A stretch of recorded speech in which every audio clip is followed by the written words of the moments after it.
nasasawi sa hepatitis sa buong mundo ayon sa World Health Organization. Ang Pilipinas kabilang sa may pinakamataas na kaso ng hepatitis. Nasa frontline ng balitang yan, si JC Cosico. Libo-libo ang namamatay sa viral hepatitis kada araw ayon sa World Health Organization. Ito ay isang sakit kung saan namamaga ang atay o liver dahil sa mikrobyong hepatitis. Base sa 2024 Global Hepatitis Report ng WHO, 1.3 million ang nasawi sa viral hepatitis sa buong mundo noong 2022. Mas mataas yan sa 1.1 million noong 2019. Kada araw naman, 3,500 ang namamatay dahil sa hepatitis B at C. Karamihan daw ay nasawi dahil sa hepatitis B na pinakakaraniwang impeksyon sa atay. Naipapasa ito sa pamagitan ng dugo, hindi protektadong pakikipagtalik at muling paggamit ng karayom.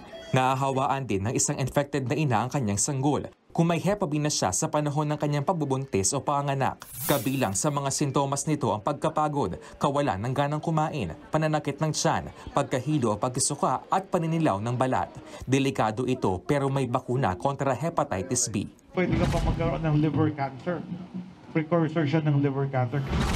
Wala namang bakuna para sa hepatitis C na isa ring liver infection. Ayon sa WHO, isa ang Pilipinas sa mga bansang may mataas na kaso ng hepatitis B at C. Noong 2022, nasa 5.7 million na Pilipino ang may hepatitis B. Mababang vaccination rate ang tinuturong dahilan dyan ng Department of Health. Sa katunayan, kabilang ang Pilipinas sa top 5 na bansa na may mataas na porsyento ng mga batang hindi pa nakakatanggap na anumang klase ng bakuna. Sa datos ng DOH mula 2020 hanggang 2023, mahigit 2 milyong kabataan ang hindi pa nakakatanggap ng pentavalent vaccine. Ito ang bakuna kontra pertussis, hepatitis B, tetanus at iba pang sakit.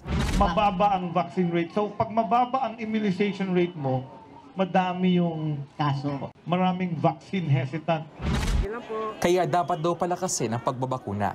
Bibili rin ng DOH ng 4 na milyong doses ng DTP vaccines, habang may 3 milyong doses ng pentavalent vaccines na inaasahang darating sa Hunyo. We have a current supply of pentavalent vaccines and we are redistributing the vaccines so that they can be placed in areas where there are outbreaks, yung mga LGUs na nangangailangan. Nagbabalita mula sa Frontline, JC Cosico, News 5.